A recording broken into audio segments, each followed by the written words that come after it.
여러분 안녕하십니까. 이기는 습관 이기는 TV의 전옥표입니다. 오늘도 활기차고 행복한 하루 되시기 바랍니다. 여러분하고 계속해서 약속했듯이 이기는 습관 시리즈를 나누어 가도록 하겠습니다. 오늘은 혁신의 5가지 절차, 우리가 경영혁신 여러가지 프로세스 혁신 많이 얘기하는데 그 혁신의 5가지 절차와 잘되는 기업과 망한 기업의 차이점이 무엇인가 3가지 그 차이점에 대하여 통찰을 나누도록 하겠습니다.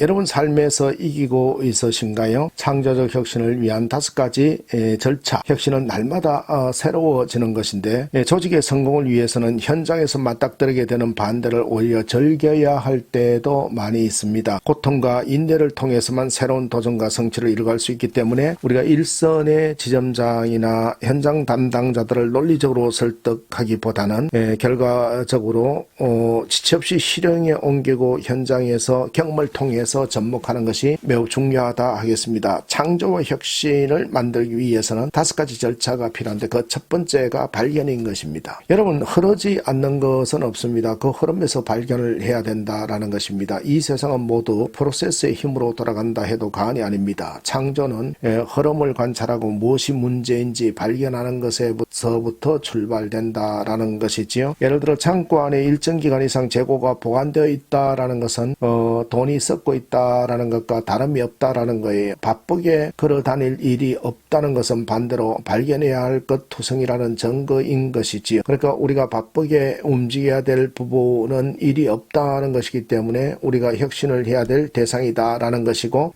재고는 왜 있습니까? 회전하기 있는데 창고에만 계속 있다라는 것은 그것도 문제이고 어떻게 혁신해야 될 건지 돈이 그냥 머물고 있다라는 것으로 봐야 된다라는 거예요. 창조의 시발점은 발견에 있다는 점 주의해야 됩니다. 주목해야 되는 것이죠. 두 번째로는 뭐겠습니까? 주시입니다. 이 일의 본래 목적이 무엇인가 주시해야 된다라는 것이죠. 일의 본래 목적과 왜 점점 멀어지고 있는 것일까? 본래 목적과의 갭, 왜 일어났는가를 살펴보고 본래의 목적이란 개인에게든 사회에게든 플러스 요인으로 작용되는 것입니다. 근데 고객과 기업 혹은 이 사회에 제공하는 상품이나 서비스가 가진 유익성이 줄어들고 있다면 그 이유가 무엇인지를 주시해야 된다라는 것입니다. 그리고 세 번째 부분에서 혁신의 절차에서 판단하는 겁니다. 이 절차가 없어져도 본래 목적을 달성할 수 있지 않을까 해서 경영혁신이 이루어진다라는 것입니다. 절차를 다시 생각하는 거 굉장히 중요합니다. 버려도 되는 절차는 끄집어내서 버려야 되는 것입니다. 초일류 기업과 성공한 사람들의 공통점은 다 잘 버린다라는 것입니다. 여러분, 우리가 성공하기 위해서는 캐캐 묵은 것들을 어떻게 버릴 건가 생각해야 됩니다. 잘 버려야 된다. 자동차를 발명할 당시에 가감이 마차를 버렸던 것을 우리는 기억해야 되는 것이지요. 우리 주변에서 캐캐 묵어 있던 것을 어떻게 버려야 될 것인지를 판단하는 거 매우 중요하다 하겠습니다. 그리고 네 번째는 선택입니다. 내가 반대로 하면 누가 가장 덕을 볼 것인가 라는 것이지요. 지금까지의 관행을 바꾸면 분명히 반대하고 분노하는 사람들이 생길 것입니다. 이때 자신이 편이 되어주고 동의를 이끌어낼 수 있는 상대방을 선택해서, 그리고 가장 먼저 그를 설득해서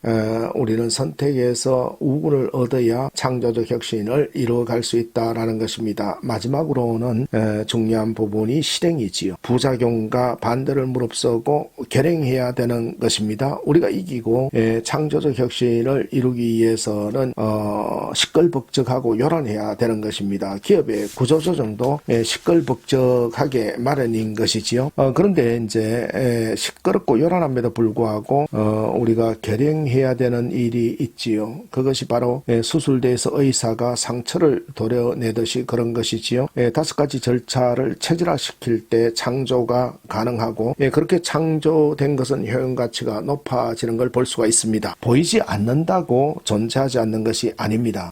성공하기 위해 필요한 것들 중에 좀 더 중요한 것은 보이지 않는 것들이 많이 있습니다. 그것을 우리는 발견하고 또 주시하고 판단하고 선택하고 실행함으로써 혁신의 절차를 완성할 수 있고 또 이루어갈 수 있는 것이다 라고 보겠습니다. 성공하기 위해 필요한 것들 중에 중에서 좀 더 중요한 것은 보이지 않는 것들이기 때문에 다른 사람들이 반대하는 거, 꺼리는 거, 시도하지 않는 것에 집중하면 창조의 시작점이 보이게 된다 할 것입니다. 어떻게 하면 이길 수 있을까요?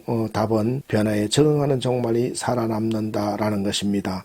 한 가지 창조를 위한 단초는 과거의 성공을 해체하는 것이다 라는 것입니다. 성공을 바라는 많은 사람들이 과거의 연결끈을 놓지 못해서 자신을 해방시키지 못하고 계속 그대로 악셀레이터를 밟아댐으로써 내가 왕년에 이랬다 하는 것 때문에 오히려 망하고 힘들어하는 경우를 볼 수가 있는 것입니다. 기업이든 개인이든 흥망성쇠를 살펴보면 망하는 개인과 망하는 기업의 특징은 서로 닮은 데가 많은데, 첫 번째로 망하는 회사는 겉으로는 고객은 왕이라고 떠들지만 결국은 자기 중심성에서 빠져나오지 못해서 고객이나 시장에 변화하는 속도를 앞서가기는커녕 따라잡지도 못한다라는 것입니다. 저는 항상 전략을 짤 때 고객보다 반발짝만 앞서가자라고 얘기합니다. 고객은 다양한 취향과 다양한 물결의 흐름에 따라서 기업들보다 항상 앞서가려고 노력하고 있지요. 우리 기업들이나 또한 공동체들은 고객보다 반발짝 앞서려고 인위적으로 센싱하고 노력하지 않으면 따라잡을 수가 없다는 걸 유의해야 된다라는 것입니다. 이 망하는 기업과 망하는 개인의 특징 둘째로는 본말이 전도된 경우가 많다라는 것입니다. 물이 나올 만큼 한 우물을 깊이 파보지도 않은 상태에서 그 소소한 성공에 기고만장해서 될 것 같은 여러 우물을 기웃거린다라는 것이에요. 여기도 파보고 저기도 파보고 결국은 진득하니 한 가지 성공을 이룬 것이 없다라는 겁니다. 선택과 집중을 제대로 못한다는 것이지요. 한 우물을 깊게 파므로써 그 부분에서 물이 나올 만큼 우물을 깊이 파므로써 물이 나오게 만드는 것, 이것은 성공하는 조직의 특징이고 성공하는 사람들의 특징이다라는 것입니다. 많은 기업과 많은 개인의 특징 세 번째는 당대의 단시일 내에 성공하려고 서두른다라는 것입니다. 눈앞의 성공에 연연해서 장기적이고 위대한 성공을 이뤄내기란 불가능하다라는 것입니다. 여러분, 멀리 보고 또 롱텀으로도 이겨야 되기 때문에 단거리 경주에서 이기려고 해서는 안 된다라는 것이 되는 거지요. 리엔지니어링의 창시자이자 리엔지니어링 기업혁명의 저자인 마이클 햄머는 변화를 두려워하고 현재 상황을 유지하려는 사람들이야말로 가장 위험한 내부의 적이다라고 했습니다. 맥도날드의 아성을 무너뜨리고 세계 최대 외식업체가 되겠다고 했던 토종 프랜차이저 치킨 프랜차이저는 동남아뿐만 아니라 미주에서도 매우 이제 각광을 받고 입맛을 사로잡고 있는데, 이분들이 혁신한 그 과정 부분에서는 매우 재미있는 부분이 있습니다. 고객 만족 또 고객 감동이라는 부분에서 고객들이 치킨을 먹을 때 항상 염려하는 것이 기름에 많이 튀겼기 때문에 기름으로 요리를 하기 때문에 기름을 많이 먹는다는 그런 부분에서 부담스러워하고 고통스러운 부분이 있었지요. 그래서 웰빙 푸드의 열풍 속에서 기름 걱정 없이 치킨을 즐기고 싶다는 그 고객의 니즈와 고객의 요구에 어떻게 부합할 것인가 라는 생각을 가지고 그 부합된 그들의 전략이라는 것은 그 올리브유로 치킨을 튀기는, 그래서 요리하는 올리브유 치킨이 탄생되어짐으로써 기름의 원가 부담은 일반 기름으로 요리했을 때보다 6배나 늘었지만 이러한 희생을 통해서 고객의 이익을 높일 수 있다는 결단의 산물로 고객에게 참으로 사랑을 받게 되었고 감동을 줌으로써 기업의 비전을 이루어가게 되었고 또 창조적 혁신을 모색하는 부분에서 성공한 케이스로 회자되기도 했습니다. 결국 살아남는 종은 강인한 종도 아니고 지적 능력이 뛰어난 종도 아닙니다. 종국에는 살아남는 것은 변화에 잘 대응하는 종이라고 했습니다. 여러분과 여러분의 조직은 어떤 종입니까? 마지막으로 여러분하고 나누고 싶은 것은 잭 웰치 경영혁신대 엔티 잭 웰치 원칙 부분에 대해서 7가지를 나누려고 합니다.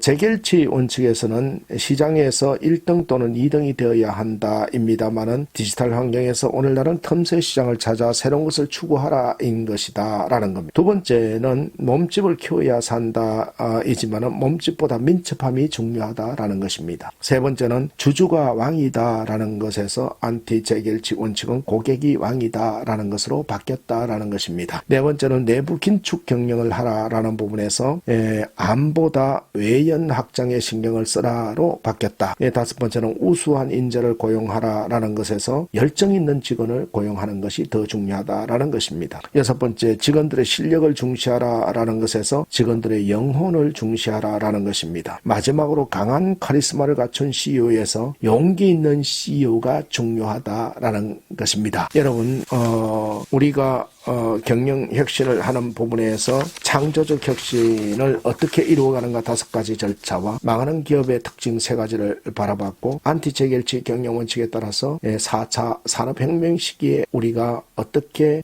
시장과 고객을 대응할 것인가에 대하여 같이 살펴보았습니다. 도움이 되셨으면 좋겠습니다. 아직까지 전옥표 이기는 TV 구독자가 아니신 분들은 구독 버튼 눌러서 구독해 주시면 열심히 하도록 하겠습니다.